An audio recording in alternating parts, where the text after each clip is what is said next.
बोलो गुरुदेव भगवान की जय। प्यारे कृष्ण कन्हैया लाल की जय। श्री अष्टावक्र गीता 18वां प्रकरण मूलम। यस्य बोधोदये तावत् स्वप्नवद्भवति भ्रमः तस्मै सुखैकरूपाय नमः शांताय तेजसे। अब 18वें प्रकरण का प्रारंभ करते हैं। इस प्रकरण में शांति की प्रधानता को दिखलाते हुए प्रथम शांत रूप परमात्मा को नमस्कार करते हैं। आत्मा शांत रूप है जिसमें संकल्प विकल्प नहीं है।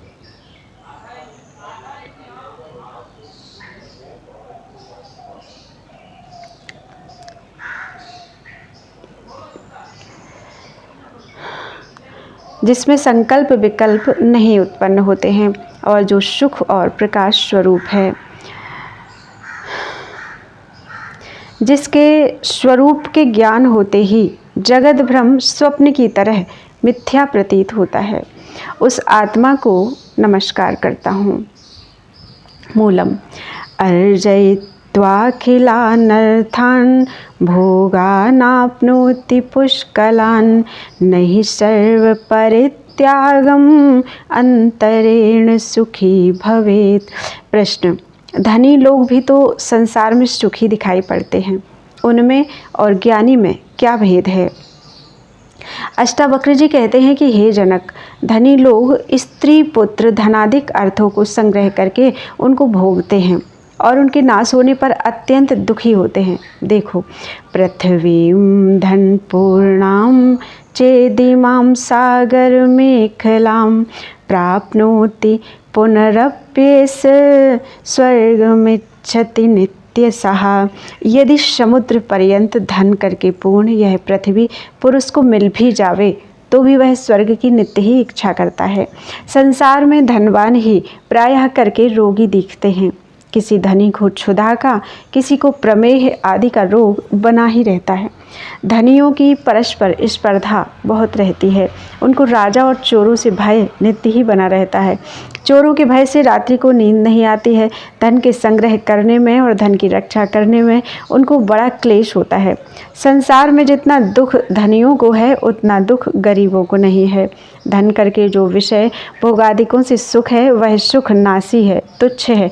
इस वास्ते संपूर्ण धनादिक विषय भोगों के त्यागे बिना सुख रूपी आत्मा की प्राप्ति कदापि नहीं होती है। जैसे बंध्या के पुत्र को असत जान लेना ही उसका त्याग है, बिना असत जानने के उसका त्याग बनता नहीं है, क्योंकि जो वस्तु तीनों कालों में है ही नहीं उसका त्याग कैसे किया जावे। इसलिए उसका मिथ्या जानना ही त्याग है। इसी तरह संकल्प विकल्प रूपी जितना जगत है उसको असत जान लेना ही उसका त्याग है। इसी वार्ता को अब दिखाते हैं। मूलम। कर्तव्य दुख मार्तंड ज्वाला दग्धांतरात्मनः कुतः प्रशंपीयूष धारासारम रते सुखम। कर्तव्य रूपी जितने कर्म हैं उनसे जन्य जो दुख है वही एक सूर्य की तप्त रूपा अग्नि है। उस अग्नि करके जिसका मन दग्ध हो रहा है उसको शांति रूपी अमृत जल के बिना कदापि सुख की प्राप्ति नहीं हो सकती है। मूलम। भवोयं भावना मात्रो न किंचित परमार्थतः नास्त्यभावः स्वभावानां भावाभाव विभाविनाम्। अष्टावक्र जी कहते हैं कि हे जनक, यह जगत संकल्प मात्र है। परमार्थ दृष्टि से तो आत्मा से अतिरिक्त कोई भी वस्तु भाव रूप अर्थात सत्य रूप नहीं है। आत्मा ही सत्य रूप है और संपूर्ण प्रपंच अभाव रूप है अर्थात असत्य रूप है। प्रश्न। अभाव रूप प्रपंच भी कालादिकों के वश से भाव स्वभाव वाला हो जाएगा। उत्तर। भाव रूप और अभाव रूप में स्थित स्वभावों का अभाव रूप कदापि नहीं हो सकता है, अर्थात भाव पदार्थ का अभाव कदापि नहीं होता है और अभाव पदार्थ का भाव कदापि नहीं होता है। जैसे मनोराज के और स्वप्न के पदार्थों का कदापि भाव नहीं होता है, वैसे ही प्रपंच के पदार्थों का कदापि भाव नहीं होता है। जैसे मनोराज स्वप्न के पदार्थ सब संकल्प मात्र हैं, वैसे जागृत के पदार्थ भी सब संकल्प मात्र हैं। संकल्प के दूर होने से संसार रूपी ताप भी दूर हो जाता है। संकल्पों का नाश ही मोक्ष का हेतु है। मूलम न दूरम न च संकोचाल लब्धमेवात्मनः पदम निर्विकल्पम निरायासम निर्विकारम निरंजनम। प्रश्न, संकल्प के दूर करने मात्र से कैसे आत्मा रूपी अमृत की प्राप्ति होती है? उत्तर, आत्मा किसी की दूर नहीं है और आत्मा परिच्छिन्न भी नहीं है, क्योंकि सर्वत्र व्यापक है। इसी वास्ते आत्मा नित्य ही प्राप्त है। मन के संकल्प के वश से अज्ञानी पुरुष आत्मा को अप्राप्त की नाई मानते हैं। जैसे किसी पुरुष के कंठ में स्वर्ण का भूषण पड़ा है, तथापि उसके भ्रम के वश से ऐसा ज्ञान होता है कि मेरा भूषण कहीं खो गया है। यद्यपि वह भूषण उसको प्राप्त भी है, परंतु भ्रम करके अप्राप्त की तरह प्रतीत होता है। वैसे ही यह आत्मा सर्व पुरुषों को नित्य प्राप्त भी है, पर अपने स्वरूप के अज्ञान होने से संकल्पों के वश से अप्राप्त की तरह हो रहा है। आत्मा विकल्पों से अतीत है, अर्थात मन के विकल्पों के अभाव हो जाने से जाना जाता है, एवं वह विकारों से भी रहित है और उपाधियों से शून्य है और सदैव एक रस है। मूलम व्यामोह मात्र विरतौ स्वरूपादानुमात्रतः वीत शोका विराजन्ते निरावरण दृष्टयः। जब आत्मा नित्य ही प्राप्त है, तब फिर शास्त्र के विचार की और आचार्य के उपदेश की क्या आवश्यकता है? उत्तर, अष्टावक्र जी कहते हैं कि हे जनक, अज्ञान रूपी मोह के आवरण सबके अंतःकरण में हो रहा है। मोह का आवरण सबके अंतःकरण में हो रहा है। उस आवरण करके आत्मा का साक्षात्कार किसी को नहीं होता है। उस आवरण के दूर करने के लिए गुरु और शास्त्र की आवश्यकता है। जैसे 10 पुरुषों ने एक नदी के पार उतर करके कहा कि सबको गिनती कर लो, कोई नदी में बह तो नहीं गया है। उनमें से एक पुरुष जब गिनती करने लगा, तब उसने अपने को छोड़कर औरों को गिना, तब 9 आदमी गिनती में आए। उसने कहा 10वां पुरुष नदी में बह गया है। फिर दूसरे ने गिना, तब उसने भी अपने को छोड़ करके ही गिना, तब भी 9 ही पुरुष पाए गए। इसी तरह हर एक ने अपने को छोड़कर गिना और एक कम पाया। तब उन सबको निश्चय हो गया कि 10वां पुरुष नदी में बह गया। तो फिर वे सब मिलकर रोने लगे। उधर से एक बुद्धिमान पुरुष आया। उसने उनको रोते देखकर पूछा, तुम क्यों रोते हो? उन्होंने कहा, हम 10 आदमी नदी से पार उतरे, उनमें से एक आदमी नदी में बह गया है। उनकी वार्ता को सुनकर उस आदमी ने जब उनको गिना, तब वे 10 पूरे थे। उसने जाना ये सब मूर्ख हैं, तब उनसे कहा, हमारे सामने तुम फिर गिनो। उसके सामने जब एक उनमें से गिनने लगा, तब उसने अपने को ना गिना और कहा केवल 9 है। तब उसने कहा 10वां तू है।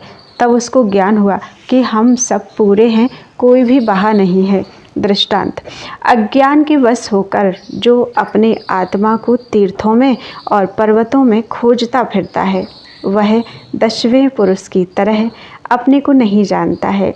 जब गुरु उसको उपदेश करता है, तब वह जानता है कि सुख रूप आत्मा मैं हूँ। इसलिए गुरु और शास्त्र की भी आवश्यकता है।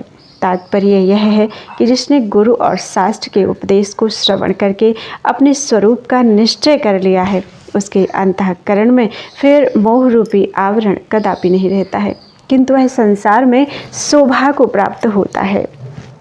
मूलम समस्तं कल्पना मात्रम आत्मा मुक्तः सनातनः इति विज्ञाय धीरो हि किमभ्यस्ति बालवत्। संपूर्ण जगत मन की कल्पना मात्र है। शुद्धो मुक्तः सदैवात्मा न वै बध्येत कर्हिचित् बंध मोक्षौ मनः संस्थौ तस्मिन् शान्ते प्रशाम्यते। आत्मा शुद्ध है, नित्य मुक्त है, कदापि वह बंधायमान नहीं है। बंध और मोक्ष मन में स्थित है। उस मन के शांत होने से बंध और मोक्ष भी शांत हो जाते हैं। आत्मा नित्य मुक्त है, सनातन है, ऐसा निश्चय करके विद्वान ज्ञानी बालक की नाई चेष्टा करता है। मूलम आत्मा ब्रह्मेति निश्चित्ते भावाभावौ च कल्पितौ निष्कामः किं विजानाति किं ब्रूते च करोति किं। त्वम पद का अर्थ तो जीवात्मा है और तत्पद का अर्थ जो ब्रह्म है, दोनों के अभेद को निश्चय करके भाव और अभाव अर्थात भाव जो घटादि पदार्थ हैं और उनका जो अभाव है, ये दोनों अधिष्ठान चेतन में कल्पित हैं। इस प्रकार समस्त जगत को तुच्छ जानकर जिस विद्वान की अविद्या नष्ट हो गई है, वह जिसके जानने की और कथन करने की इच्छा करता है किंतु किसी की भी नहीं करता है, वह न किसी कार्य को करता है क्योंकि अब उसमें कर्तृत्व अभिमान नहीं है। मूलम अयम सोहमयम नाहम इति क्षीणा विकल्पना सर्वमात्मेति निश्चित्य तूष्णीभूतस्य योगिनः।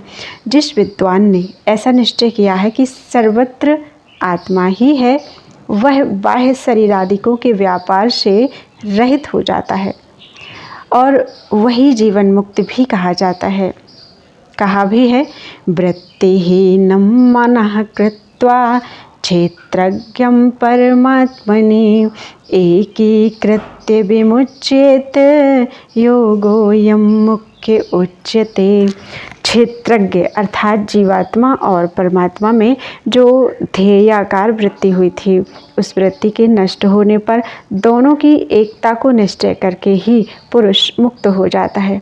अर्थात जिस काल में मन नाना प्रकार की कल्पना से रहित हो जाता है, उसी काल में वह मुक्त हो जाता है, मुक्त कहा जाता है। मूलम न विक्षेपो न चैकाग्र्यं नातिबोधो न मूढ़तः न सुखम न च वा दुःखम उपशान्तस्य योगिनः। अब संकल्प से रहित मन के स्वरूप को दिखाते हैं। अष्टावक्र जी कहते हैं कि हे जनक, जिसका मन संकल्प विकल्प से रहित हो गया है, उसको न विक्षेप होता है और न वह एकाग्रता के लिए उद्यम करता है, क्योंकि जिसको विक्षेप होता है वही निरोध के लिए यत्न करता है। उसको पदार्थों का अत्यंत ज्ञान या मूढ़ता नहीं होती है और न उसको विषयजन्य सुख या दुख होता है, क्योंकि वह केवल आत्मानंद में मग्न है। मूलम स्वराज्ये भैक्ष्य वृत्तौ चा लाभालाभे जने बने निर्विकल्प स्वभावस्य न विशेषोस्ति योगिनः। जीवन मुक्त को स्वर्ग के राज्य मिलने पर भी न उसको हर्ष होता है और भिक्षा वृत्ति में न उसको विक्षेप होता है और पदार्थ का लाभ और अलाभ दोनों उसको बराबर हैं। वन में रहे व घर में रहे, वह एक रस रहता है। मूलम क्व धर्मः क्व च वा कामः क्व चार्थः क्व विवेकता इदं कृतमिदं नेति द्वन्द्वैर्मुक्तस्य योगिनः। अष्टावक्र जी कहते हैं कि स्थिर चित्त वाले योगी को धर्म, काम और अर्थ के साथ कुछ प्रयोजन नहीं रहता है और इस काम को मैंने कर लिया है या इसको मैं करूँगा, इस प्रकार के द्वंद्वों से जो रहित है वही जीवन मुक्त योगी है। मूलम कृत्यं किमपि न एव न कापि हृदि रंजना यथा जीवन में वेह जीवन मुक्तस्य योगिनः। प्रश्न, जब जीवन मुक्त कोई क्रिया नहीं करेगा तब उसके शरीर का निर्वाह कैसे होगा? उत्तर, जीवन मुक्त पुरुष की कोई क्रिया अपने संकल्प से नहीं होती है और ना कुछ उसको करने योग्य कर्म बाकी रहता है। क्योंकि उसको किसी पदार्थ में राग नहीं है और राग के बिना कोई कृत्य कर्म है नहीं, और राग द्वेष का हेतु जो अविद्या है वह उसकी नष्ट हो गई है। उसके शरीर की यात्रा प्रारब्धवश से होती है। मूलम क्व मोहः क्व च वा विश्वं क्व तद्धयानं क्व मुक्तता सर्वसंकल्पसीमायां विश्वं तद्धयानं क्व सर्वसंकल्पसीमायां विश्रान्तस्य महात्मनः। जीवन मुक्त के सब संकल्प नष्ट हो जाते हैं, इसी से उसको मोह भी किसी पदार्थ में नहीं रहता है, इसी से उसकी दृष्टि में जगत भी नहीं प्रतीत होता है और न वह ध्यान की तथा मुक्ति की इच्छा करता है, क्योंकि उसके मन की फुरना कोई भी बाकी नहीं रहती है।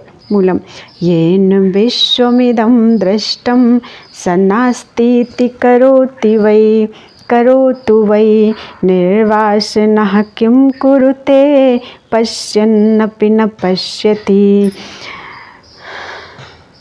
जिसने इस विश्व को अर्थात जगत को देखा है वह यह नहीं कह सकता है कि जगत है नहीं, क्योंकि उसको जगत होने और ना होने की वासनाएं बनी हैं, और जो निर्वासनिक पुरुष है वह जगत को देखता हुआ भी नहीं देखता है, क्योंकि वह सुषुप्ति युक्त पुरुष की तरह मन के संकल्प और विकल्प से रहित है। येन दृष्टं परं ब्रह्म सोहं ब्रह्मेति चिन्तयेत् किं चिन्तयति निश्चिन्तो द्वितीयं यो न पश्यति। अष्टावक्र जी कहते हैं कि जिस पुरुष ने सबसे अलग ब्रह्म को देखा है उसी को ऐसा अनुभव है, अहम ब्रह्म, मैं ब्रह्म हूँ, को सारा जगत ब्रह्म रूप दिखाई देता है और वह सर्व चिंता से रहित होकर कुछ भी चिंतन नहीं करता है, और जो ब्रह्म का चिंतन है कि मैं ब्रह्म हूँ उसको भी वह अभ्यास नहीं करता है। मूलम दृष्टो येनात्मविक्षेपो निरोधं कुरुते त्वशौ उदारस्तु न विक्षिप्तः साध्याभावात् करोति किम। जिस पुरुष ने अपने में विक्षेपों को देखा है वही विक्षेपों के दूर करने के लिए चित्त के निरोध की चिंता को करता है। जिसको कोई विक्षेप नहीं रहा है, विक्षेप के दूर करने के लिए चित्त का निरोध भी नहीं करता है। मूलम धीरो लोक विपर्यस्तो वर्तमानोऽपि लोकवत् न समाधिं न विक्षेपं न लेपं स्वस्य पश्यति। जो विद्वान है वह लोकों में विक्षेप से रहित होकर प्रारब्धवशात लोकों में रह करके वाधिता अनुवृत्ति करके व्यवहार को करता भी अपने आत्मा में निर्लेप स्थित है, क्योंकि न वह समाधि करता है और न विक्षेप को प्राप्त होता है। मूलम भावा भाव विहीनो यस्तृप्तो निर्वासनो बुधः नैव किंचित कृतं तेन लोकदृष्टया विकुर्वता। जो विद्वान अपने आत्मानंद करके ही तृप्त है वह स्तुति और निंदा आदिकों से रहित है, क्योंकि वह लोक दृष्टि से करता हुआ भी अकर्ता है। आत्मज्ञान करके उसके कर्तत्व आदि अध्यास सब नष्ट हो गए हैं। मूलम प्रवृत्तौ वा निवृत्तौ वा नैव धीरस्य दुर्ग्रहः यदा यत्कर्तुमायाति तत्कृत्वा तिष्ठतः सुखम्। विद्वान को प्रवृत्ति में और निवृत्ति में कोई आग्रह अर्थात हठ नहीं है, क्योंकि वह कर्तत्वादि अभिमान से रहित है। यदि प्रारब्ध के वश से विद्वान को प्रवृत्ति अथवा निवृत्ति करने को पड़ जावे तब वह सुखपूर्वक उनको करता है और असंग भी बना रहता है, क्योंकि उसको कर्तत्वादिकों का अभिमान नहीं है। मूलम निर्वासनो निरालंबः स्वच्छंदो मुक्तबंधनः क्षिप्तः संसारवातेन चेष्टते शुष्कपर्णवत्। प्रश्न: यदि ज्ञानी निर्वासनिक है तब वह किस करके प्रेरणा किया हुआ कर्मों को करता है। उत्तर, ज्ञानी जिस हेतु करके निर्वासनिक है उसी हेतु करके वह निरालंब भी है, अर्थात कर्तव्यता का जो अनुसंधान अर्थात चिंतन है उससे वह रहित है, और स्वच्छंद भी है अर्थात वह राग द्वेष आदिकों के अधीन है, और बंध का हेतु जो अज्ञान है उससे रहित है। जैसे सूखा पत्ता वायु करके प्रेरा हुआ इधर उधर डोलता है, वैसे ही ज्ञानी प्रारब्ध रूपी वायु करके चलाया हुआ इधर उधर फिरता है।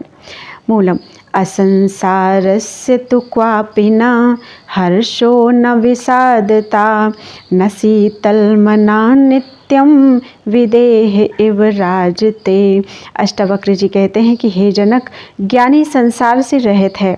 संसार का हेतु अर्थात कारण अज्ञान जिसमें न रहे उसी का नाम असंसारी है, और हर्ष विषाद आदि भी उसमें उत्पन्न नहीं होते हैं। इसी से वह शीतल हृदय है और विदेह मुक्त की तरह वह रहता है। मूलम, कुत्रापि न जिहासास्ति आशा वापि न कुत्रचित् आत्मा रामस्य धीरस्य शीतलाच्छतरात्मनः। हे शिष्य, अपने आत्मा में ही जो नित्य रमण करने वाला है उसका चित्त भी स्थिर रहता है। उसकी इच्छा किसी पदार्थ के ग्रहण और त्याग में नहीं रहती है, और न वह अनर्थ को करता है, क्योंकि अनर्थ का हेतु उसमें बाकी नहीं रहा है। मूलम, प्रकृत्या शून्यचित्तस्य कुर्वतोस्य यदृच्छया प्रकृतस्यैव धीरस्य न मानो नावमानता। स्वभाव से ही जिसका चित्त शून्य है अर्थात विकार से रहित है, कदापि विकारी नहीं होता है। आत्मा में ही जो शांति को प्राप्त हुआ है, ऐसा जो ज्ञानवान पुरुष है वह अज्ञानी की तरह प्रारब्धवश से चेष्टा को करता हुआ भी हर्ष और सुख को नहीं प्राप्त होता है। अपने मान अपमान का भी उसका अनुसंधान नहीं है। अब ज्ञानी के अनुभव को दिखाते हैं। मूलम, कृतं देहेन कर्मेदं न मया शुद्धरूपिणा इति चिन्तानुरोधी यः कुर्वन्नपि करोति न। अष्टावक्र जी कहते हैं कि हे जनक, ज्ञानी ऐसा मानता है कि यह कर्म देह ने किया है, शुद्ध रूप आत्मा ने नहीं किया है। इसी कारण वह कर्मों को करता हुआ भी कुछ नहीं करता है। प्रश्न, अज्ञानी पुरुष व्यभिचार कर्मों को करके यदि ऐसा कहे कि यह सब कर्म देह ने किया है, तब उसकी भी मुक्ति होनी चाहिए। उत्तर, अज्ञानी को कर्मों के फल में अध्यास बना रहता है, क्योंकि शुभ कर्म करने से उसके चित्त में हर्ष उत्पन्न होता है और अशुभ कर्म करने से उसके चित्त में भय और लज्जा उत्पन्न होती है, और व्यभिचार कर्म करने में छिपाने का प्रयत्न करता है। इस वास्ते उसका निश्चय कच्चा है, वह कदापि मुक्त नहीं हो सकता है। और ज्ञानवान का व्यवहार उससे उल्टा है। शुभ कर्म करने से उसके चित्त में हर्ष नहीं होता है, और अशुभ कर्म करने से उसके चित्त में भय और लज्जा नहीं होती है, और व्यभिचार कर्म करने के लिए वह प्रयत्न नहीं करता है। जिस पुरुष का स्त्री आदिकों में राग होता है और जो उसके संग से आनंद मानता है, वही अज्ञानी व्यभिचार के लिए प्रयत्न करता है। जिस पुरुष को कभी मिश्री खाने को नहीं मिली है और न उसके रस को जानता है, वही गुड़ या राब के खाने के लिए यत्न करता है। जिसको नित्य ही मिश्री खाने को मिलती है, वह कदापि गुड़ के रस के लिए यत्न नहीं करता। जो नीम का कीट है या विष्ठा का ही है, वह मिश्री के स्वाद को नहीं जानता। अज्ञानी पुरुष विष्ठा रूपी विषयानंद का स्वाद लेने वाला है, ज्ञानवान आत्मानंद रूपी मिश्री के स्वाद का लेने वाला है। इस वास्ते अज्ञानी के आनंद को नहीं जानता।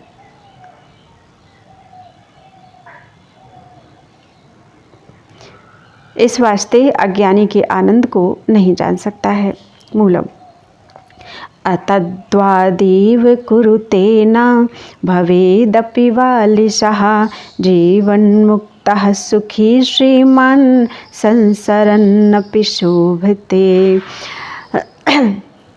मैं इस कार्य को करूँगा ऐसा ना कहता हुआ जीवन मुक्त प्रारब्धवश कार्य को करता है, पर बालक की तरह वह मूर्ख नहीं हो जाता है।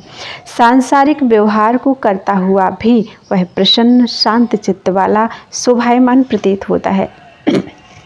मूलम नाना विचार शुश्रांतो धीरो विश्रांतिमागतः न कल्पते न जानाति न शृणोति न पश्यति। हे शिष्य, नाना प्रकार के विचारों से रहित ज्ञानी अंतरात्मा में ही शांति को प्राप्त रहता है। वह संकल्पादिक मन के व्यापारों को नहीं करता है और ना बुद्धि के व्यापारों को करता है और ना वह इंद्रियों के व्यापारों को करता है, क्योंकि उसमें कर्तृत्वादिकों का अभिमान नहीं है। मूलम असमाधेर विक्षेपन न मुमुक्षुर्न चेतरः निश्चित्य कल्पितं पश्यन् ब्रह्मैवास्ते महाशयः।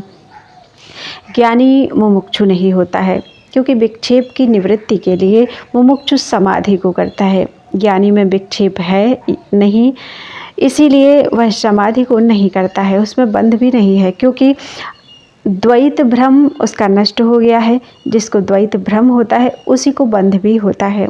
प्रश्न, फिर वह ज्ञानी कैसा है? उत्तर, वह ब्रह्म रूप है, क्योंकि संपूर्ण जगत उसको पूर्व ही से कल्पित प्रतीत होता है। पश्चात वह बाधितानुवृत्ति करके जागृत को देखता है, इसी कारण वह निर्विकार चित्त वाला ही होता है। मूलम यस्यान्तः स्यादहंकारो न करोति करोति शः निरहंकार धीरेण न किंचित् कृतं कृतं। प्रश्न, संसार को देखता हुआ भी वह कैसे ब्रह्मरूप हो सकता है? उत्तर, जिस पुरुष के अंतःकरण में अहंकार का अध्यास होता है वह लोक दृष्टि करके ना करता हुआ भी संकल्पादिकों को करता है। जैसे जब कोई जटा रखाकर धूनी लगाकर मौन होकर बैठ जाता है तब लोग कहते हैं कि बाबा जी कुछ नहीं करते हैं, पर वह भीतर मन में संकल्प करता है कि कोई बड़ा आदमी आवे तो भांग बूटी का काम चले।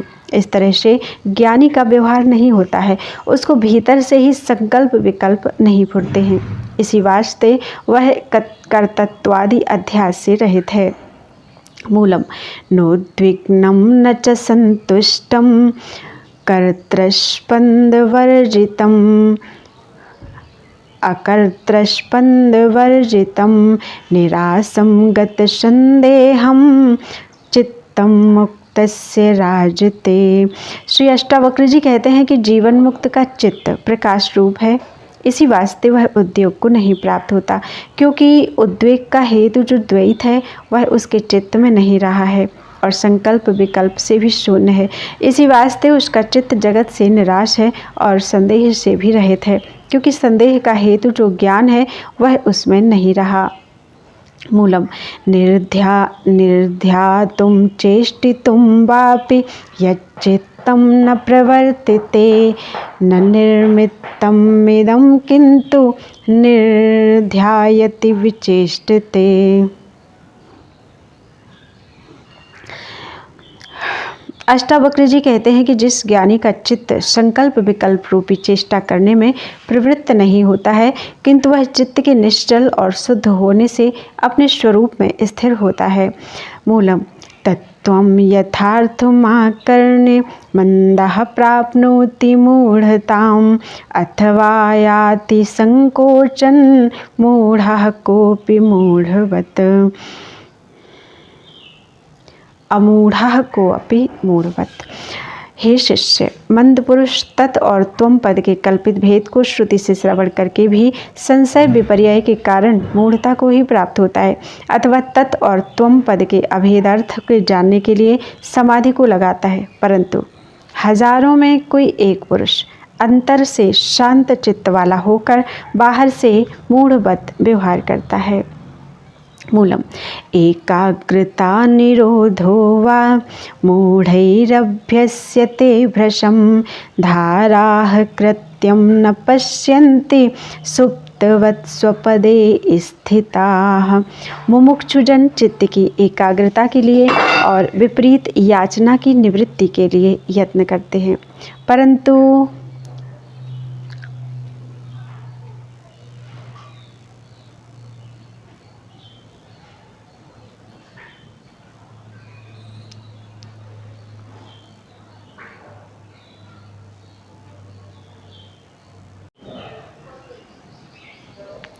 जो धीर पुरुष है वह कुछ भी पूर्वोक्त कृत्य को नहीं देखता है, क्योंकि वह अपने स्वरूप में ही स्थित है। मूलम अप्रयत्नात् प्रयत्नाद्वा मूढ़ो नाप्नोति निर्वृतिं तत्त्वनिश्चय मात्रेण प्राज्ञो भवति निर्वृतः। जिस पुरुष को जीव ब्रह्म की एकता का निश्चय नहीं है वही पुरुष मूर्ख कहा जाता है। वह पुरुष चाहे चित्त की निरोध रूपी समाधि को करे अथवा कर्मों के अनुष्ठान को करे, वह कदापि परम सुख को नहीं प्राप्त होता है, क्योंकि आनंद का हेतु जो आत्मा का अनुभव वह उसको है नहीं, और जो विद्वान ज्ञानी है वह न समाधि को और न कर्मों को करता है, परंतु निवृत्ति को अर्थात नित्य सुख को प्राप्त होता है, क्योंकि उसको कुछ कर्तव्य बाकी नहीं रहा। गीता में भी कहा है, यस्त्वात्म रतिरेव स्याद् आत्मतृप्तश्च मानवः आत्मन्येव च संतुष्टः तया कार्यं न विद्यते। आत्मा में ही जिसकी रति है और अपने आत्मानंद करके ही जो तृप्त है, आत्मा में ही जो संतुष्ट है, बाहर पदार्थों में जिसको तोष नहीं है, उसको कोई भी कर्तव्य बाकी नहीं रहा है। मूलम शुद्धं बुद्धं प्रियं पूर्णं निष्प्रपंचं निरामयम् आत्मानं तं न जानन्ति तत्राभ्यास पराजना।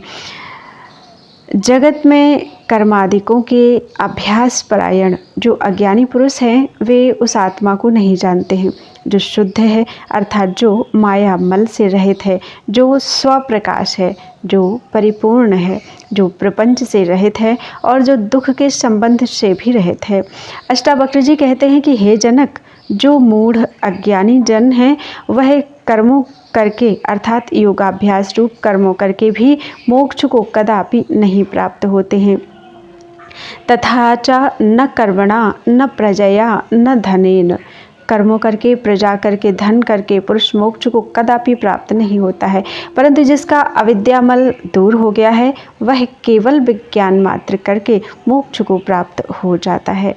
मूलम मूढ़ो नाप्नोति तद्ब्रह्म यतो भवितुमिच्छते अनिच्छन्नपि धीरो हि परब्रह्म स्वरूप भाग। अष्टावक्र जी कहते हैं कि हे जनक, अज्ञानी मूढ़ चित्त के निरोध करने से ब्रह्म रूप होने की इच्छा करता है, इसी वास्ते वह ब्रह्म को नहीं प्राप्त होता है, और जिस धीर ने अपने को ज्ञानी निश्चय कर लिया है वह मोक्ष की नहीं इच्छा करता हुआ भी मोक्ष को प्राप्त होता है। मूलम निराधाराग्रह व्यग्रा मूढ़ाः संसार पोषकाः एतस्यानर्थमूलस्य मूलच्छेदः कृतो बुधैः। जो मूढ़ अज्ञानी है उसका ऐसा ख्याल है कि मैं वेदांत शास्त्र और आत्मविद गुरु के आधार के बिना ही केवल चित्त के निरोध से ही मोक्ष को प्राप्त हो जाऊंगा। ऐसा दुराग्रही पुरुष संसार से छुड़ाने वाला जो ज्ञान है उससे परांगमुख होता है। इस संसार के मूला ज्ञान को वह छेदन नहीं कर सकता है।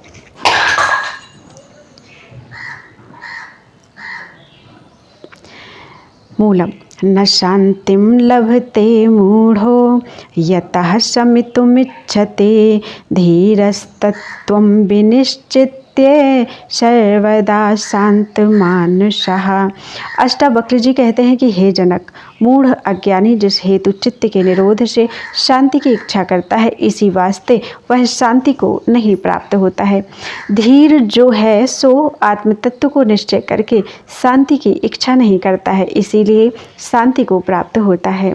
मूलम क्वात्मनो दर्शनं तस्य यद्दृष्टमवलम्बिते धीरास्तन्तन्न पश्यन्ति पश्यन्त्यात्मानमव्ययम्। जो अज्ञानी पुरुष है वह प्रत्यक्ष प्रमाणों करके ही जाने हुए पदार्थों को सत्य रूप करके मानता है। इसी कारण उसको आत्मदर्शन कदापि नहीं प्राप्त होता है। और जो ज्ञानी है वह देखते हुए पदार्थों को नहीं देखता है, किंतु उनके अंतर्गत कारण शक्ति सर्वत्र चिद्रूप आत्मा को ही देखता है। इसी कारण वह परमात्मा में सदा लीन रहता है और कार्य रूपी बाह्य पदार्थ उसको कोई भी दिखाई नहीं देता है। बोलो वृंदावन बिहारी लाल की जय। त्वदीयं वस्तु गोविंद तुभ्यमेव समर्पये, तेन त्वदङ्घ्रि कमले रतिं मे यच्छ शाश्वतीम्।